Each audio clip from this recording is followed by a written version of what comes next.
This episode of Artist Decoded is sponsored by No Wave Academy.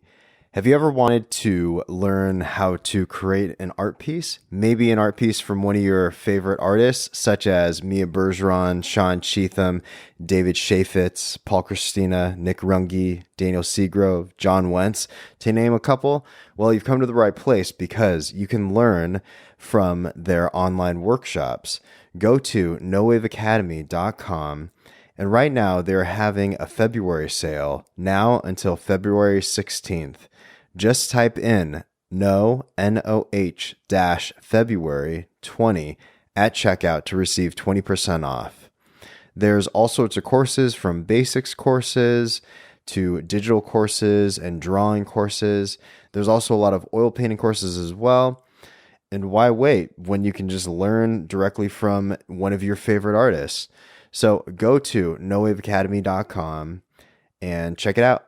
All right, on to this episode.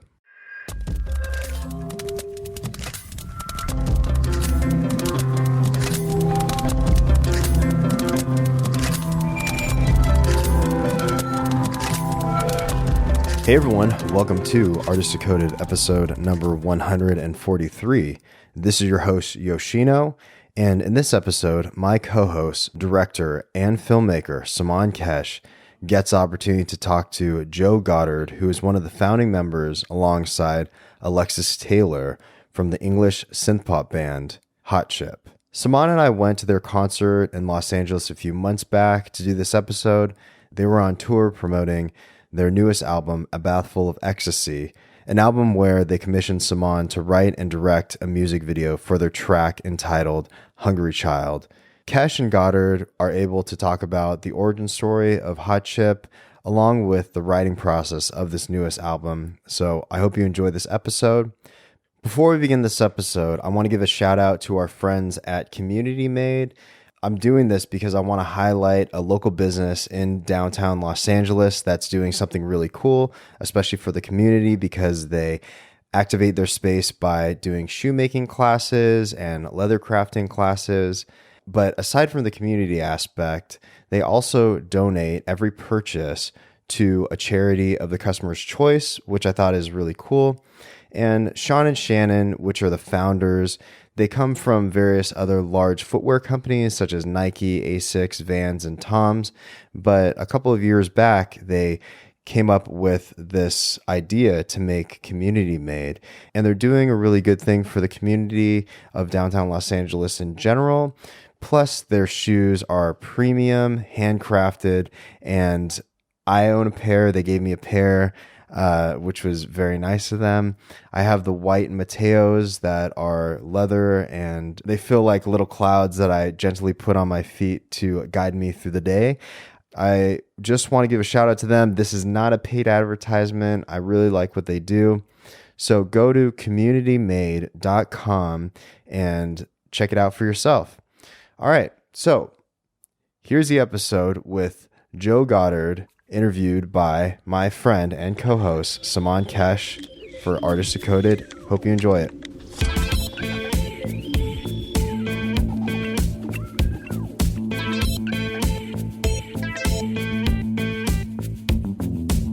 Well, thank you for joining us. Thanks for spending the time. My pleasure. I haven't known you very long, but it's been very fascinating being in company of one of my favorite bands. And being able to contribute a video to the project. Yeah. It was an honor. And I guess my first question is, like, this album, I find it incredibly, incredibly emotional. I don't know if you would say this is more emotional than other albums, but, like, do you feel like it is? It feels very, like, emotional. Mm-hmm. Yeah, I get that. I think it is a little bit, and I think maybe what kind of created that was that, we worked with these two outside producers on it, and I think they helped us to kind of like push the songs into being the kind of strongest, most powerful, most epic versions of themselves, Interesting. So we've never had that previously. So like people outside the group to kind of help us push the production and the songwriting, So it was like a it's almost like TV writing. It was like a little community of like, how do we make this better? Yeah, and it kind of amplified everything. Probably amplified the emotion on certain songs, and then also amplified the power, which I guess heightens the emotion as well. Like, what could you give us a story of? Like, give us a track where you guys kind of gave it to them, and then they came back with some thoughts or ideas. Yeah, well, the one that is most kind of fits into that mold is "Melody of Love," the first song, that's probably one of the kind of emotional highlights of the record. It's very like, it's pretty kind of big emotionally and quite powerful, and the process with that was a really long process actually when I think back to it now. Like I posted a little clip on my Instagram maybe like 2 or 3 years ago of like some new chords and some new synth stuff that I'd written, and at that time it was just the bare bones of like an instrumental. It didn't have any words or anything at that point, and that was the beginning of the song. And at that time, I was fully intending for it to just be a kind of like solo club track that I would release at some point. But then we had a kind of random session in a studio in North London for something else, and I played it to Alexis and the other guys, and Alexis wrote the beginnings of some really amazing words for the song that have survived into the kind of the finished version. And so we had like a couple of verses and we had the music at that point. And then we started to play that to the people that ended up producing the record with us, Philippe Zadar and Roddy McDonald. And it was actually the first thing that we worked with Roddy on. So he really, really was the person that helped us to craft it and kind of heighten it, because he was really great at taking this kind of quite long, formless kind of like club track that went on for something like 11 minutes or so. Nice. And it had these fragments of Alexis's words, and he helped us say like, okay, right, we're going to cut this right down. He gave it as a film editor would, he took the highlights of that massive piece of music and kind of cut them together with us, and then kind of challenged Alexis to really think about what the rest of the hooks on the track were going to be. So we tried out like 5 or 6 different lyrical hooks and choruses of the song, and kind of kept going back to it, and kept, like, in quite a rigorous way, kept saying like, okay, this is great, what you're doing is good, but like, can we push it further? Can we make this bigger and more powerful? And like, we've never like interrogated a song like that before, and like in the whole time we've been in the band. Was it fun, or did you find it like invasive? Like, what did it feel like? Yeah, it was a mix of a lot of things. I mean, mostly it felt really good. It felt like the right thing to be doing, because that was essentially why we hired the guy. Like, what we didn't want to do was like hire a professional producer like Roddy McDonald, who is like very well respected, worked on some great music, and it also is not cheap to hire. Mm-hmm. We didn't want to hire that guy and then tie his hands behind his back and just say, no, like, we're not going to listen to you, the song is already finished. We wanted to listen to what he was saying.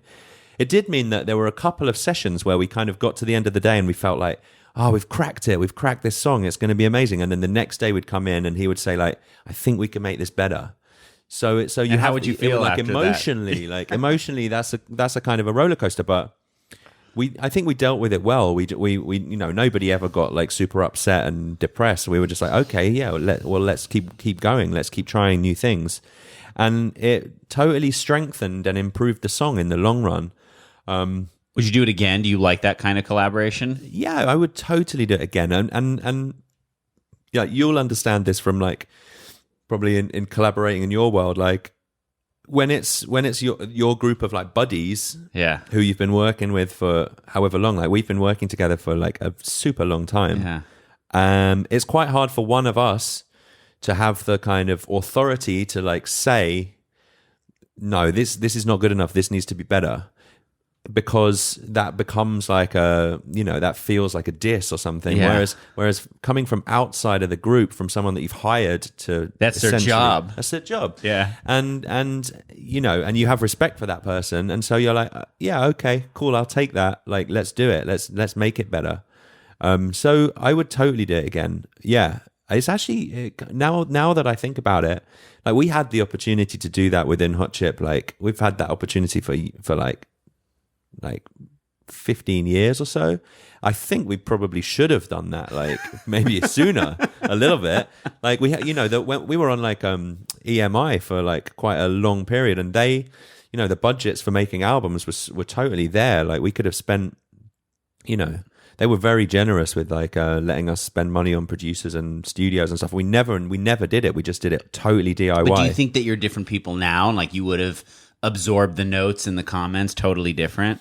Yes, I think that's a really good point, actually. I don't think we were kind of emotionally like mature enough to kind of accept that kind of criticism when we first started. We were very much into this kind of DIY ethos, and we were younger. Like, I don't know if we'd have dealt with people saying like this song could be better, guys. I don't know if that would have like worked out so well 15 years ago, but we were totally ready for that and just saw it as like a good positive collaboration, at this point. And I think we would definitely kind of like try and carry that on in the future. Interesting. Do you think they were significantly involved? There seems to be like a through line through the album and a lot of the emotion. Was that sort of a thing that they were picking up on all the tracks? Well, or were some of them already there? Yeah, it really varied a lot from track to track. Like, that one, Melody of Love, was the clearest example of one where Roddy really interrogated it, and like we really pushed and pushed and pushed with it.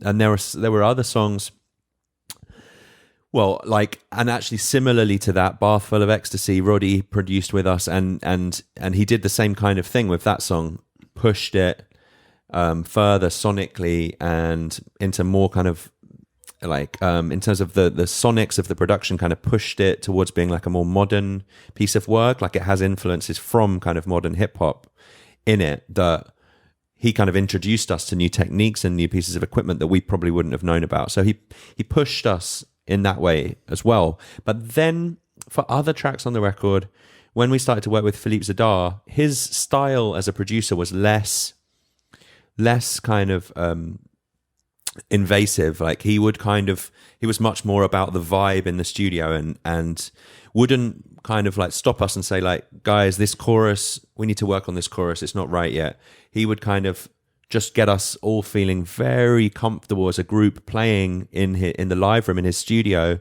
and kind of when we got to a good place amongst ourselves, would start recording and start capturing what we were doing. So yeah, he was kind of interfering a bit less in the songs. But that combination of those two producers, I think Roddy with his particular style of this kind of like quite surgical kind of like getting into each song, and then Philippe more of like a vibes man, just like giving you a lot of confidence in what you're doing and making you feel good, and there's a lot of laughter and passion and dancing. I think that combination was like a really good one that really worked for the album. It's like not too cerebral, you know, like lots of rewarding. Yeah, lots of rewarding. Lots of just like fun. Like I read a really amazing article about the art of being a producer, where it was talking about it's all about psychologically making the artist feel like nothing that they do is wrong. Like, you're in a safe space where like you can be genuinely creative. You don't have to feel worried about what people are going to say or what people are going to think. You want people to kind of go into this kind of childlike state of play, where you don't feel like you're being judged. Yeah. And like Philippe was really good in that respect. Like, we're here to have fun. We're doing a great job. Let's keep going. Yeah, they're like extractors, It's like they're channeling you, Yeah, right. Yeah, exactly. Yeah, and that, I mean, and I find it super interesting, just the different ways that producers work, because Roddy was less like that. He was more kind of surgically saying, okay, now we're going to move on to the chorus of this song, and it's, he was never like mean about it, or like he never kind of like really cussed us for the songwriting or anything, but he'd just say like, okay, this is really good, but we're going to just focus on the lyrics here and just like come up with some new ideas and see if we can elevate it. He would go in on the kind of details. Yeah, that's amazing. Do you feel that over like what's been the big, I've been going to your show since I was like, just out of high school, and like, they're just as energetic, they're just as fun. what like is sort of the biggest change if you look back, with you guys, not sort of from the outside, but from internally? What is your relationship like now? How excited do you guys get about? Is it like has it all maintained the same? Like what's the evolution of the sort of energy of the group? Yeah, well, I mean, it's a long kind of process to think about. Because Alexis and I started playing shows under the name Hot Chip when we were like 17 years old or so. Before we'd left school, we were calling ourselves Hot Chip and playing like funny little shows in the kind of drama theater at our high school. And they were obviously very, very, very different things. It was just myself and Alexis for a while, but we still called ourselves Hot Chip. And then members kind of joined very slowly. Owen, we went to school with as well, and he joined quite soon after that. And then Alexis and I went to separate universities, and Al and Felix joined the band at that point when we left school and went to uni. Probably, if I look back at the whole process, the biggest change, the biggest moment was when we went from being this very kind of DIY left field band of that type, playing in like pubs around London, to signing to a major label and having that influx of like management and money and going on tour around the UK and around Europe, supporting bigger bands. Like that was probably the moment that felt like the biggest change for us. But really, like, there are certain bands that go from being a kind of internet phenomenon to being massive in like 18 months or whatever. Whereas with us, it's always been quite kind of manageable changes, And in terms of the energy levels on stage, I turned 40 on this tour. Like I don't have like physically as much kind of energy to be like jumping up and down as so much as I did when I watched YouTube videos of Hot Chip playing in 2006 or whatever. But there is still a lot of genuine like fun being had on stage, and everyone kind of trying to lock into a particular groove that just feels exciting and good to us. Like everyone works very, very hard at that and enjoys it very much. So there's still a lot of that going on, it just because, myself and Alexis both have children now. And it's not like, it's obviously very different to the time that we spent when we were teenagers, where Alexis would come to my house like most days after school and we would just hang out in my bedroom making tunes. Obviously a lot's changed since then, but yeah, I mean, there's still, there's a good atmosphere. It's not like, everyone is super sick of each other. I mean, it's difficult to say that at the end of a month-long trip around America. Like right now, everyone everyone is kind of really wanting a little bit of like personal space and like to see their loved ones right now. But the rest of this year we're going straight to Japan, and then around the UK, and then to South America, and then around Europe, and the rest of this year. And the vibes about it are genuinely like really, really good. It's not like we're all like super depressed about that, Yeah, that's an interesting question next. Like, you guys are touring so fucking much. There's so many dates. I remember when I saw like the first blast of dates, I'm like, one, how do you guys survive? And I guess two, like, there has to be an evolution from show to show, because like I saw you get like back in LA in May, right? At the El Rey. Like, what's changed? Have you guys sort of like updated the show? Yeah. I mean, it's like you said, that's quite a kind of essential thing for us to try and do, and there's always a balancing act, because we really, really want the show to be like the most entertaining and like exciting, energetic thing that we can possibly make it. And that sometimes does mean like playing some of the older singles that we know very well and the crowd knows very well, and there's always a good kind of like build up of energy playing those tracks. But at the same time, keeping things interesting by introducing new songs from the new record and everything is also obviously very, very important, both in terms of like representing the new music that we're making and keeping us engaged in what we're doing, because we're learning and trying out new things and feeling like we're developing as musicians.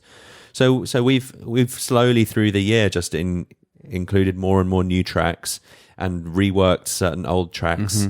and added like a new cover version at one point, and tried to keep the set developing. And we were very like aware of needing to do that because we've got this massive run coming up now, and it makes you feel better emotionally if you can change up the set a little bit each day. I think it's a bit like if you've got hamsters and you hide their food in a different place, like to keep them interested. It's that. Are kind you of the thing. Hamsters, or are the dancers? We would be the hamsters. Yeah. You have to, in these small ways, kind of keep yourself engaged in what you're doing. And apart from that, in terms of like getting through a massive touring cycle, it's just about each person in the band like being very respectful of each other's kind of personal space. You spend a lot of time in small dressing rooms, kind of mentally preparing for the show, or like getting ready for sound check, or that couple of hours in between the sound check and the show. Sometimes it's difficult to get out to an amazing place to see or whatever, so you're just kind of like chilling, and you have to be very respectful of everyone else in the room.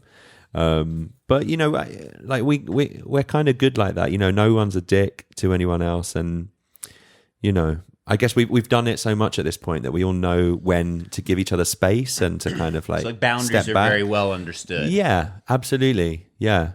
And I do like, I find, and this is kind of I find it's quite an interesting point. Like when if you as a musician walk into the dressing room of a band that's been on tour for a year, when you walk through the door, it's really, really, really clear that you're walking into a room of like guys or girls, like who have been spending a lot of time together and have developed those kind of boundaries. Like people are typically like pretty quiet and kind of doing their own thing quite often, and there isn't that kind of like energy that you get at the start of a touring cycle when you walk into the room and everyone is just literally like buzzing. Mm-hmm. There's people develop these kind of routines and behaviors that help them deal with the fact that you're seeing the same like 4 or 5 people every day for a very long time.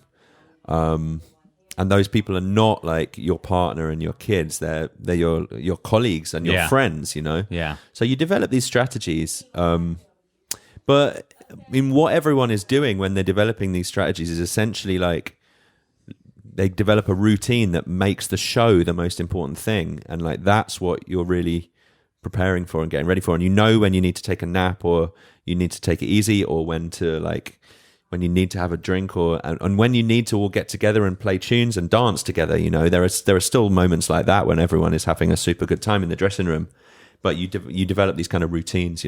Interesting. I mean, it seems it's fascinating because even though this feels like something that you always think about, like not being a musician, I'm always thinking about what is the vibes like with the band. Like, do they hate each other when the curtains close? Do they love each other all the time? Is it totally like in a movie or some biopic where everybody's homies and they're partying together? Mm-hmm. But it seems to me like there's a lot of like sort of mental health struggles in being a group, because I feel like there's a lot of identity issues and also boundaries. Yeah. And it doesn't seem like there's like huge egos in the band that kind of fracture you. But I mean, like, it sounds like it's probably also still challenging, though, right? Oh yeah, I think all of those things are really valid because because you're a group, a band.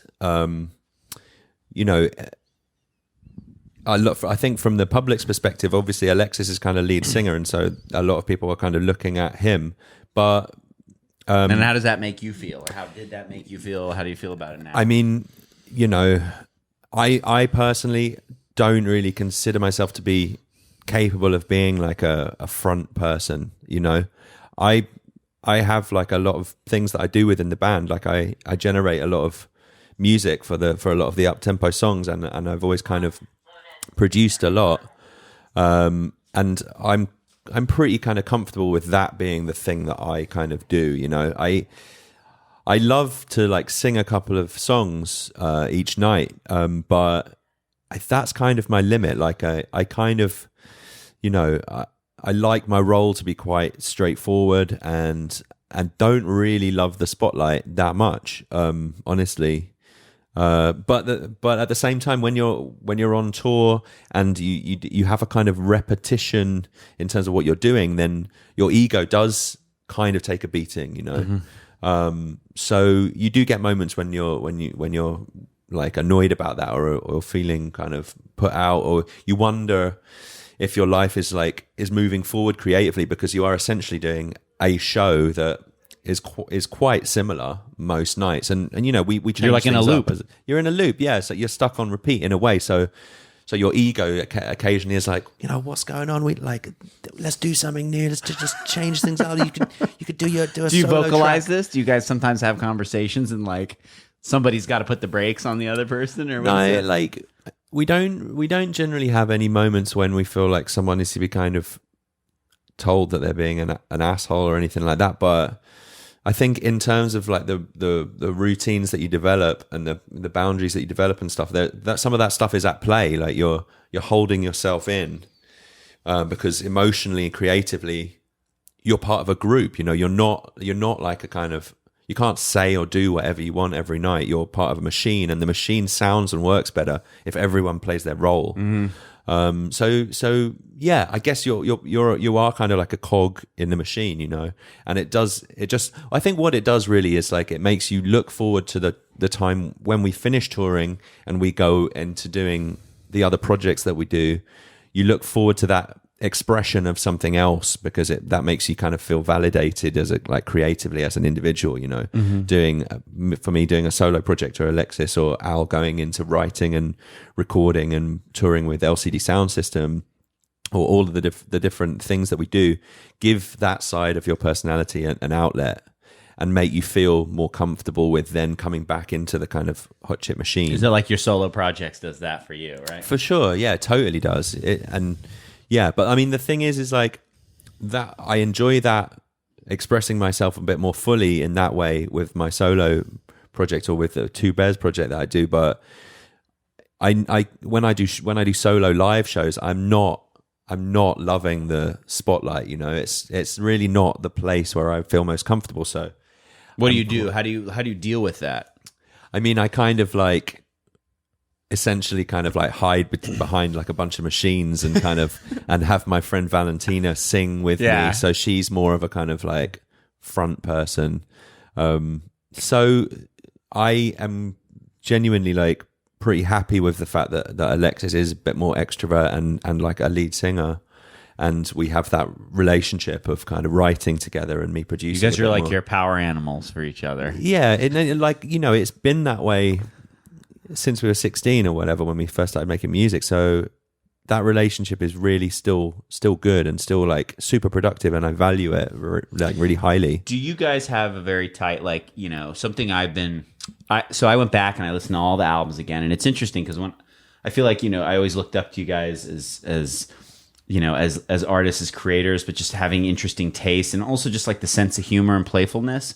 But as I've been going back, there's so much more depth that I've observed in the tracks, where, you know, through the sort of lens of some humorous elements, like I'm like, oh, these are very like kind of like emotional, kind of sad things that are being said. Like, what, like, I mean, are you a very spiritual person? Do you consider yourself a very spiritual person? Like, you know, do you like talking about your feelings? Do you feel like, because I always feel like when I hear people talking about making music, it feels so just like natural. Like what, like, do you and Alexis, like, are you guys emotional? Do you talk about how you feel and our songs develop that way? Or is it just kind of like, it just happens? Yeah, I mean, honestly, we don't discuss the emotional kind of thrust of a song very often. But at the same time, like, you know, because we've been working together for such a long time, I think intuitively, if we walk into the studio one day, we pick up a vibe from each other as to whether we're going to write something that's more melancholy or more upbeat, or, you know, more one style or another, just depending on how we're both feeling and what the kind of mood is. Or another way that our music is often created is I write the beginnings of a demo, and Alexis responds really quickly and really well to that, and writes words super quickly. So it's like a pass back. A little bit, yeah, and so a vibe is kind of created in that way. But yeah, and I also very, very rarely kind of listen to what Alexis is singing and then sit down and kind of discuss that with him and, you know, workshop it or whatever. Like I'm quite kind of respectful of what he writes, because lyrically he's already thought about what he's written very much. Like he studied English at university and writes a lot of lyrics just into his phone, almost as poems. So wow. there's a lot of thought gone into the lyrical content before I've even been involved. So he'll. Did you relate to that content very often? Yeah. I mean, we've had a lot of songs where, you know, I've written a little beginning of some music. Alexis has written words for that. Then Alexis has written, you know, a new section of music, some new chords, and I've written words for that. And the song kind of builds like Lego in that way. And what's really lovely about it is that we don't have to go through a long kind of process of discussing all of that stuff. It's very, very intuitive, like, and super quick. And when we're having a good day where we're, you know, enjoying what we're doing and really kind of vibing, like that process takes about like 2 or 3 hours, and you end up with this super exciting new song, which you're both kind of really buzzing about, and has been like genuinely, totally like collaborative. And because that process has been developed, that working process has been developed since, you know, 1997 or something. It's just very, very natural in the way that it flows. Like often, it's not always, you know, it's not always so natural. Sometimes you have to, as Roddy did when he came in, kind of like look at the songs and interrogate them a bit more. Extract them out of you. Yeah, and like start pulling things apart. Yeah. But yeah, I mean, often you find that you do like 2 days on a new song, and a lot of what you make, and a lot of the vibe of that couple of days music making is quite good to retain some of that, because it has a freshness, a soulfulness, and a kind of, you know, vitality that's really good. And if you kind of like interrogate it and kind of pull it apart too much, sometimes you can lose that a little bit. Yeah, that's fascinating. I think it's so lovely how organic, because it feels that way. It really does. It feels like such a good time. Like every track, it doesn't. I'm assuming there's painstaking moments in certain tracks for are sure. like that, but it's such a lovely thing. I know, like being creative and having things just work, and then hearing other people talk about it, you go, it just kind of worked. Like you don't you're like, that should have been harder here and easier here, but it's interesting how that works. So I'm always fascinating, especially because you guys have such a bond from such an early age, that it's like almost like the songs inhabit both of you, like no matter what. Yeah. I mean, I guess it's like it's what they say about a band. When a band really like works, you know, it's like a group of people, and sometimes it's like if one of those people is not part of it, leaves or whatever, and someone new comes in, then somehow some kind of like magic of the way that something is created amongst those people is just gone. And it's hard to put your finger on exactly what that is, but it's the atmosphere that is in the room when that certain bunch of people are there to kind of make something, and it really is like truly like wonderful, very lovely thing. And we genuinely, like, some of the times that we spent in Philippe Zadar's studio in Montmartre, like the vibe was just excellent in the room. Like everyone feeling able to you know, give their opinion about the song and guide it forward and add their own parts and like put, you know, kind of mold it, and, you know, just it's just a real, like, true creative collaboration that really works in a harmonious way, and it's a really, really, really super special thing when you have that. Well, I think what's also nice is that by having those extractors or those extra producers, that could easily tear everything apart. Yeah. That could easily crumble. And it's interesting because it's like maybe that was a fear earlier. Yeah. But there's this maturity and this experimentation that you mentioned that seems to be active in every member. So Yeah. it's like, fuck it, let's do that. Yeah. And I think that's a testament to just how well, no matter what, like nothing can tear you guys apart. You guys just have this group trust. Yeah, right. Yeah, that's a good point. I'd never really thought about that. Yeah, because you do hear of sessions like that where an outside producer is brought in and it brings out this kind of aggression amongst band members and kind of creates factions and divisions and can tear bands apart or, really delay records at least and cause kind of emotional problems.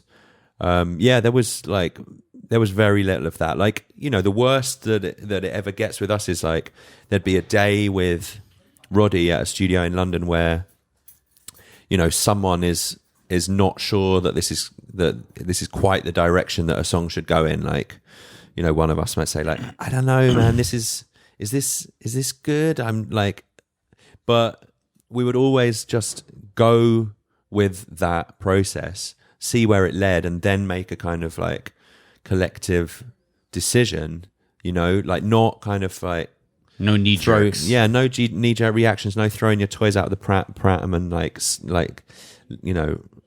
leaving the studio or whatever. None of that. Just like, I'm not sure if this is right, but let's see it through and then see where we are and make a change then if that's what we need. It was, and as you say, like that's probably something that we're only capable of, like being a little bit older and a little bit more able to kind of like, be objective and not feel like these things are kind of real criticisms of any one person or anything. Yeah. How do you feel like now that I mean, I guess you're still in it because you guys are touring, like, I guess like two-part question. Like one, how do you feel about the album, its like reception, how people are liking it, and then part two is like, how do you feel about like you as an artist, the band, like what sort of light bulb has happened for what's to come? Well, I mean, yeah, like generally the reception of the record, as far as I can tell, has been really good. In terms of like reviews and things, mostly that I've seen have been good. They've been like better than for the last couple of records that we made generally. Like really good reviews by some important newspapers in the UK and things like that. It's definitely one of my favorites. Yeah, I mean, we feel good about the work that we've done. Like, to be brutally honest, like I'm not often, putting it on my like my phone or whatever to listen to. I occasionally do that just to kind of like return back to the album versions of songs now that we're so deep into playing them. But yeah, I'm kind of taking a break from the music personally, mostly. But yeah, like the crowd response each night is good for the new songs that we're playing. So we're pleased about that. Particularly like Hungry Child and Melody of Love go down really well, and actually all of them, like we love playing Spell, and we've started to play the track called Positive. And that wasn't in the May show, right? You didn't play No, Positive. yeah, exactly. We learnt that over the summer at some of the festivals and started to add it in at that point. That's another mental healthy kind of track. Yeah, for sure. Yeah, it's like a kind of, I think that a thing that Alexis does very well in his lyric writing is that in essence it feels like a pop song, but there's a lot to like dig into in terms of the lyrics. Yeah, for sure. Song. Alexis is really inspired by Bob Dylan and like people that are lyrically very deep. So, there's always a lot going on, which I feel is such a nice thing because I feel it means that there's like layers of the song that you can get into. There's an initial kind of catchy melody or whatever that might grab you, but then there's more if you give it repeated listens. Yeah. Hopefully there's things there for you. But in terms of what we do in the future, it would be all of our dream right now. Like, in the middle of this pretty vast like touring cycle, everyone in the group, if you said like, okay, we're gonna get off the road for 2 weeks and go into a studio, everyone would fucking die for that chance. It would be like a wonderful thing because you are in this slightly like repetitious thing. Everybody to be able to kind of like create something new would be like really, really popular thing. But I don't know if we would really know what that would be yet. We haven't had any time to really like sit back and reflect, write more. I think if everyone was given that chance right now, you'd kind of go in and like jam stuff and probably get some really good results because everyone is so in the mode of playing together and grooving together that I think you'd get some interesting music, but it wouldn't probably have that much of a kind of clear concept or direction yet. It would almost be just like a bodily thing, like just get it out of my system. Yeah, for sure. Which would be cool. Like we've had really good recording sessions when we've done therapy recording session. Yeah, and it does feel a bit like that. But in terms of like, you know, engaging a kind of other part of your brain and thinking about like a concept or whatever, I don't think there's much of that going on. But you know, as we were talking about earlier, like I think continuing this idea of bringing in outside producers, we would probably continue with, and yeah. I mean, there's a lot of filmmakers that do things like that too. Like Wes Anderson always has like a guest co-writer. Right. And I think it's like almost like exploring with different producers to sort of channel these other parts of you. Because these are all in you. It's not them. It's like they're able to like, you know, it's fascinating how that works, you know? Yeah, for sure. And it's interesting because it still sounds like you so much. Yeah. It's not like that's, you know? That's just a good creative relationship, isn't it? And I guess people sometimes bring in a new person because that's inspiring. If you're kind of striking up a new friendship, you're finding new topics of conversation and new ways that you're kind of vibing with a new person. And that's even in other aspects of your life, when you meet a new friend, that's obviously a wonderful thing that can happen to you in your life. So I think you're kind of, the excitement of that kind of brings new things out, doesn't it? New parts of yourself, hopefully. Yeah. And what do you got going on? I mean, other than a tour, like, do you have some personal stuff? I mean, my other stuff is right now is like just, you know, there's a couple of new remixes that I did. I remixed a track for Robin that was just released that I'm really excited about because I love her last record and love the single that I worked on, Honey. I think you played it in an SF, right? Yeah. The SF show. I remember, yeah. So like, yeah, that was just a really nice thing because when we went to Paris to start working with Philippe, I just kind of happened to bring up that I loved this Robin single. And it was one of the first things he said to me. He was like, "Oh, I mixed that track here in this studio." And so immediately it just made me feel like, okay, I trust this person. You know, I know that I love something that he worked on, like, you know, a couple of months ago, and it's totally my vibe and it sounds amazing. So it was just a really like nice beginning to that relationship. And you don't think that would have been like 10 years ago, that trust wouldn't have existed probably from that conversation? What do you think? Like, I mean, do you feel like if you would have been like, this is the right guy, I'm going to trust this guy? Well, we talked for a long time about who we were going to potentially work with, and we did feel like there would be a great vibe with Philippe because he has all of these reference points that are kind of similar to ours. Like, you know, he worked with the Beastie Boys producing a record and with Cat Power, and, you know, made hip hop with his first group, La Funk Mob, who was on Mowax Records, and made great house music with Cassius, and produced like a rock band like Phoenix. So eclectic. Yeah, eclectic, and, you know, a bit of rock, a bit hip hop, a bit of dance, like, which is a lot of the things that we like. So I thought there would be a vibe there, but it was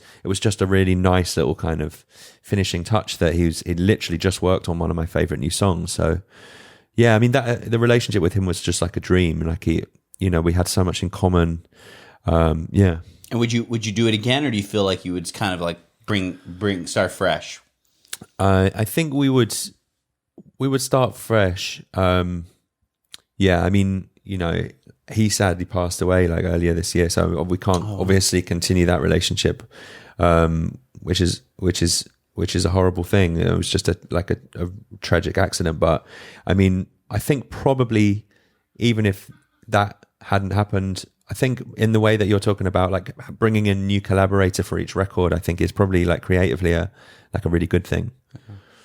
Oh, I guess, my question also is, so I think you guys, when I first saw you guys play, I saw you play in Spain at one of the festivals. I forget which one it was, like Sonar de Noche or something like that. And I just remember being like, wow, like, how are they playing every song and it's completely new? Like, what is the process like, you know, what's the process like to take a track you know is a banger and then modify it, hoping that people still like it? I know you brushed upon it a little bit, but like, do you guys have a strategy down, or is it just like you kind of have to, you know? I mean, the way that we do that, The way that we generally do that is we kind of, if we're talking about like a single that we love, but that like we've played a lot, when we come to tour again, we try to kind of like reimagine the sound of that track, but bearing in mind like any kind of new things that we've learned from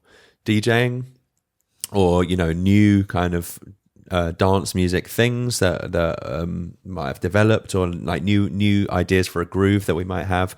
We just kind of interrogate that track and see if we can come up with like a new kind of style that still retains like enough of the original to keep people interested and excited, but makes it feel fresh for us and for the audience. So we've done that. Yeah, we do that all the time with various tracks, and sometimes it is a misstep. Sometimes we develop this whole new version. We're in the rehearsal studio, we try it for a couple of days, and just like, is this working? Is this actually better than it was before? Or is it, have we actually just worsened the song? And sometimes that's the case. Have you ever played it and you feel like you did something wrong? And then we tinker with the songs like all the time. Yeah, depending on how it feels like it affects the vibe in the room. Yeah, because I was watching some YouTube videos of Hungry Child, and it feels like it's evolved in the show significantly, and I don't know, I'm like, is that just the sound, is that just the venue? Like, I don't know what it's like, but I figure it would be a mixture of all those things. Like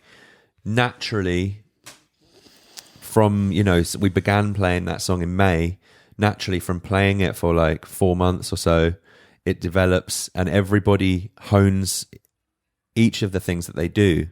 So it just kind of, the machine becomes better and better and more aerodynamic and smoother and whatever, just naturally through time, because all 7 people in the band and the person doing the front of house and the person doing the monitors are all learning their jobs and hopefully improving their jobs. And everyone kind of works very hard at that. So that is one thing that's going on. And then we tweak the track. We say like, okay, let's leave the snare for that point and move the hi-hats to this and try a different sound for that synth and do that in sound checks as well. And so, yeah, there's a lot going on, and it's an evolving thing, and it responds to, the way the audience reacts. Like sometimes it will be as simple as like, let's insert a moment here so it's like a breakdown and people feel like they can kind of lose their mind, like, and then bring the beat back or whatever. Typical dance music kind of tropes, but we try the songs out in all these different ways, trying to get the dynamic of the show and the energy to just be as great as we possibly can. Yeah. Interesting. We have 5 more minutes. Do you want to do a final? You want to do a Yoshina question? Final question? Yeah. You want me to step in? Yeah. do a Yoshina question. Oh man, okay. This would be so funny on video. Yeah, we should show this on video. Yeah. Oh man. Hey, so thanks for doing the show, man. Cool. I really appreciate it. My pleasure. Yeah. Yeah, it's just been super nice to get to know Saman and you guys, because the videos like got nominated for like another award the other day. KMBA, yeah, so it's just been cool, and it was nice to hang out last time. I'm so happy with that video. I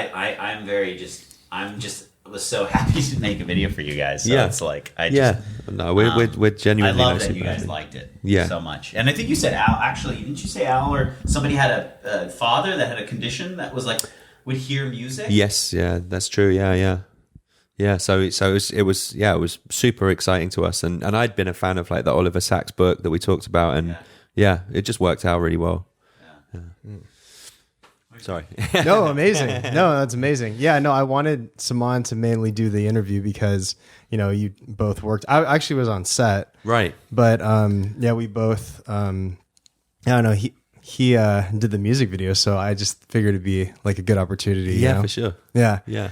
I generally ended on one question, and that's if you have any advice for artists or creatives, what would it be?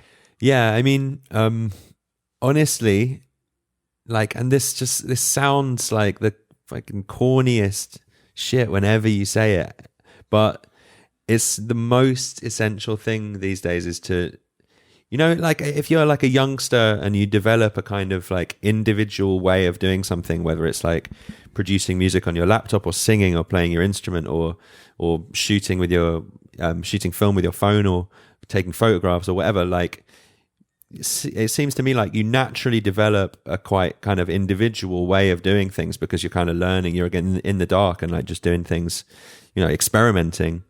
I would say like the most important thing is to not let that die as you get into the industry that you're becoming a part of or whatever. To like believe in your own kooky way of doing things. I think is a very important thing because it's really easy with all the technology that we have on our laptops and whatever to let the computer kind of help you. To kind of within music you have the software will kind of like tune everything perfectly and put everything totally in time and like help you a lot, but it's also serves to make your music more similar to other people.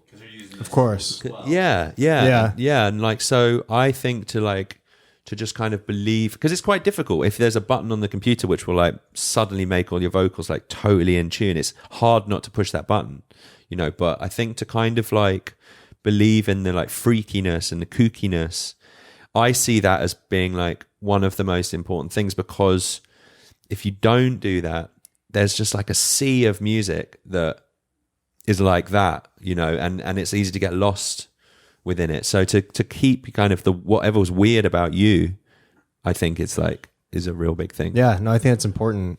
Yeah. Self-trust almost. Like Yeah. And also embracing that sort of like unorthodox thing that you may do, or a way, kooky, unorthodox. Which is hard. Like I find that hard, even myself, to like trust in what you naturally do.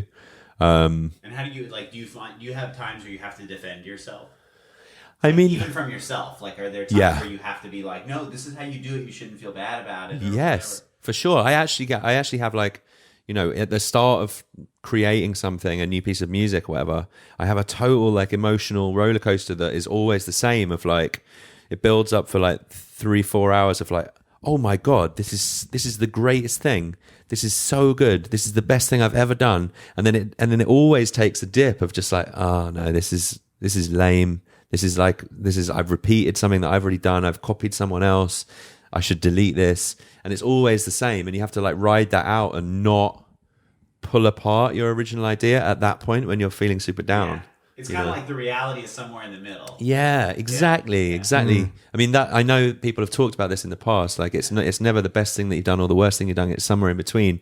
And I think that's true. But you definitely don't make everything better by like letting that doubt really like destroy what you originally had. I've been doing a lot of research on that feeling, and apparently, like, I have ADHD, and people with ADHD get like very micro extreme versions of that, like to the point where it's like an hour or two of euphoria and then like the hardest crash.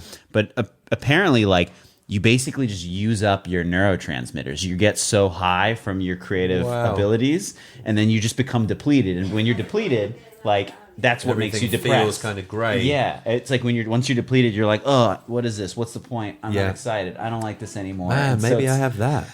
That's exactly what happens to me, man. Yeah, but I mean, a lot of people go through that. I think when you're creative, there is a fix you get from feeling alive. Yeah, which is exactly what it is. And then you hit this point, and then you, like, when I'm writing or I'm coming up with something, like, this is dumb. This isn't me. Who is this person? I don't know what this. I don't know who I am. Yeah, but what I've learned is, like, at that moment of crashing, to just save the project and do something else.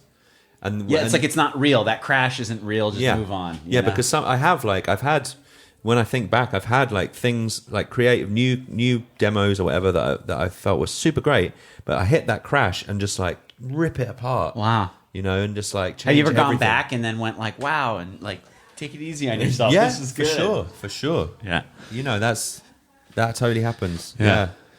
Cool. So trust yourself, everybody. Trust yourself. Just says. Trust your way of doing things. All right. I love you. Give me a hug. Thanks, man. Thank you so much. Thank you. I enjoyed that. Yeah. Let's get a picture with him. Yeah, that's it. Okay. I mean, I guess maybe we can get a picture after the show. Is that probably easier? Whenever. Yeah.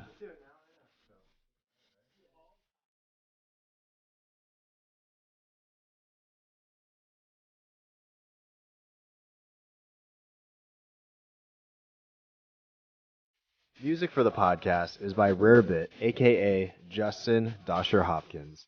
Editing assistance is by Matthew A. Paul and Kelly Kekich.